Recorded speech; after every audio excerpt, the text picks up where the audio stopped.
నమస్తే welcome to Sakshi business this is Shahida ఈ వేసవిలో ఎయిర్ కండిషనర్లను కొనుగోలు చేయాలనుకునే వారికి షాక్ తగలనుంది ఈ ఏడాది ఏసీల ధరలు 5 నుంచి 15% వరకు పెరిగే అవకాశం ఉంది ముడి సరుకుల ధరలు పెరగడం డాలర్తో పోలిస్తే రూపాయి బలహీనపడ్డమే ఇందుకు ప్రధాన కారణాలని ప్రముఖ ఏసీల తయారీ సంస్థ వోల్టాస్ ఎండి ముకుందన్ మేనన్ చెబుతున్నారు ఓ న్యూస్ ఏజెన్సీకి ఇచ్చిన ఇంటర్వ్యూలో ఆయన ఈ విషయాలు తెలిపారు ఏసీల తయారీలో కీలకమైన రాగి అల్యూమినియం స్టీల్ ధరలు పెరగడం వల్ల ఉత్పత్తి వ్యయం పెరిగిందని మేనన్ వివరించారు ముఖ్యంగా గత ఏడాది టన్నుకు $8,500గా ఉన్న రాగి ధర ఇప్పుడు $12,000 నుంచి $13,000లకు చేరింది దీనికి తోడు కొన్ని విడి భాగాలను ఇప్పటికీ దిగుమతి చేసుకుంటున్నామని రూపాయి విలువ పడిపోవడం వల్ల ఆ భారం కూడా ఏసీల ధరలపై పడుతోందని ఆయన చెబుతున్నారు కొత్తగా వచ్చిన ఎనర్జీ లేబుల్ నిబంధనలు కూడా ధరల పెరుగుదలకు ఒక కారణమట అయితే ధరలు పెరుగుతున్నప్పటికీ ఏసీల కొనుగోలులో మాత్రం జనం వెనక్కి తగ్గడం లేదట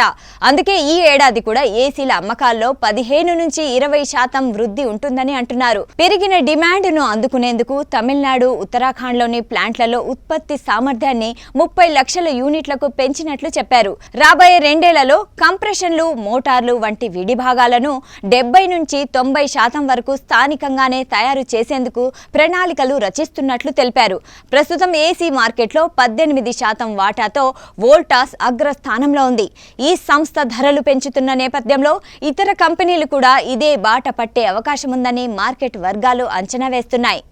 సాక్షి టీవీ ప్రసారాలను నిలిపివేయడం చట్టరీత్యా నేరం సాక్షి టీవీ ప్రసారాల కోసం మీ స్థానిక కేబుల్ ఆపరేటర్ని వెంటనే సంప్రదించండి డిటిహెచ్లో ఇంటర్నెట్లో కూడా సాక్షి టీవీ ప్రసారాలను వీక్షించవచ్చు